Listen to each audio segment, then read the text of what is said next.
Student, today we will start our chapter second in civics, equality. Equality means samanta. India believes in democracy. As you know, students, जैसा कि आप लोग जानते हैं कि Bharat democracy या प्रजातंत्र में विश्वास करता है. The key values of our democratic governance include participations of people, resolution of their disputes and conflicts, equality and justice. जो हमारी डेमोक्रेसी या प्रजातांत्रिक गवर्नेंस की जो वैल्यूज हैं उसमें इंक्लूड है participation of peoples. It means कि लोगों का भागीदार होना, लोगों का भाग लेना और उनके झगड़ों का निपटारा करना, कॉन्फ्लिक्ट्स या उनके डिस्प्यूट्स को का रिसोल्यूशन करना. इक्वलिटी, समानता और न्याय. Equality is the central feature of democracy as it influences all aspects of its functioning and helps in the smooth functioning of a democratic government.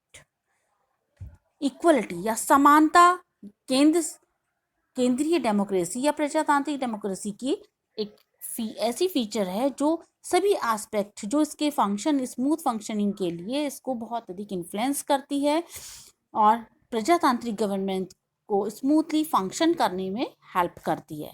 Now we take our first topic, equal right to vote. Look at the given picture. What do you observe?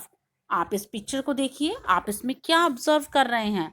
What conclusion do you draw from it? क्या conclusion निकल रहा है? इस picture में आपको क्या दिखाई दे रहा है?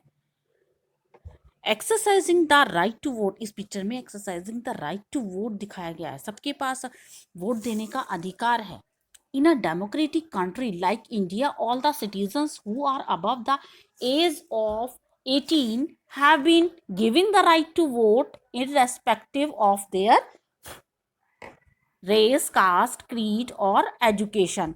डेमोक्रेटिक या प्रजातांत्रिक देश में जैसे कि इंडिया में, भारत में सभी सिटीजन्स को जो 18 ईयर्स या 18 साल से ऊपर हैं उन सभी को वोट देने का राइट है, चाहे वो किसी भी धर्म, जाति या शिक्षा से संबंधित हैं या शिक्षा को मानते हों. This right is called universal adult franchise and is an essential aspect of all democracies.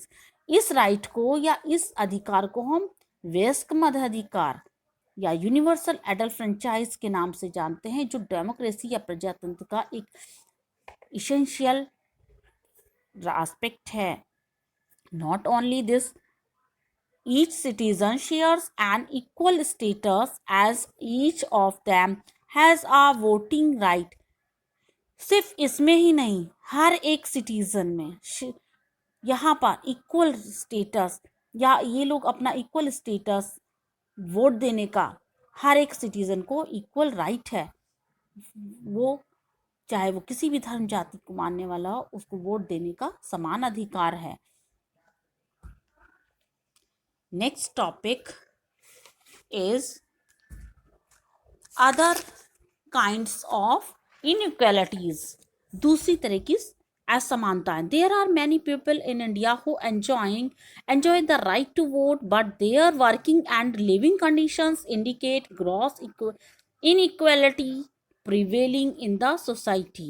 दूसरी ओर हम देखते हैं कि भारत में बहुत सारे ऐसे लोग हैं जो वोट देने के अधिकार को एंजॉय करते हैं. बहुत सारी ऐसी कंडीशन है जो वहाँ पर समाज में उनको असमानता का सामना करना पड़ता है. Do you know that caste system is one of the common form of inequality in India?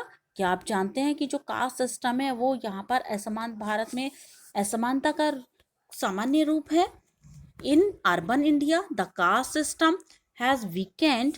However, if you live in rural India, you will experience that an individual identity is based only on the caste he is born in.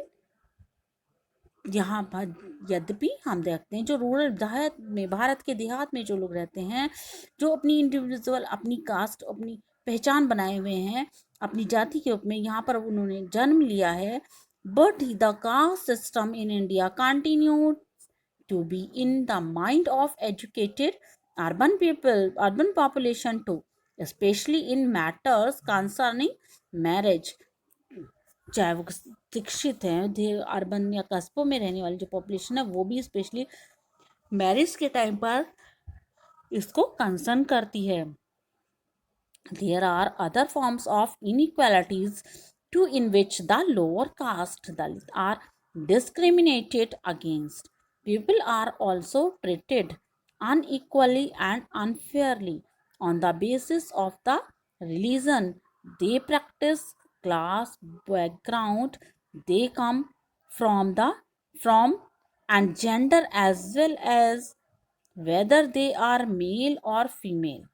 इसी तरह से same यहाँ पर peoples हैं जो treat करते हैं असमानता को अनफेयरली, इस बेसिस पर हैं क्लास बैकग्राउंड. तो यहाँ पर वो जेंडर पर मेल हो चाहे फीमेल हो, किसी भी जेंडर से रिलेटेड हो, वहाँ पर उन्हें असमानता का सामना करना पड़ता है. Next topic is recognising the dignity of an individual. when individual are not treated equally, जब किसी भी इंडिविजुअल पर्सन को इक्वली या समान रूप से हम ट्रीट नहीं करते हैं, देयर डिग्निटी इज वायलेटेड. उनको जो उनकी डिग्निटी है या उनकी पहचान है उसको वायलेट किया जाता है. Nobody deserve to be treated unequally. कोई भी अनइक्वली या किसी को भी असमान रूप से या किसी के साथ भी असमानता का व्यवहार नहीं किया जाना चाहिए. Everyone deserve the same respect and dignity. हर एक व्यक्ति सेम रेस्पेक्ट और डिग्निटी को डिजर्व करता है. Let's study about discrimination and its evil impact on the affected people as an individual and society as a whole. चलिए अब हम इसकी डिस्क्रिमिनेशन में क्या बुराई हैं, उसका किस तरह से लोगों के ऊपर इफेक्ट पड़ता है इंडिविजुअल में और पूरी सोसाइटी में, आइए अब हम इस चैप्टर में आगे रीड करेंगे नेक्स्ट पैराग्राफ में.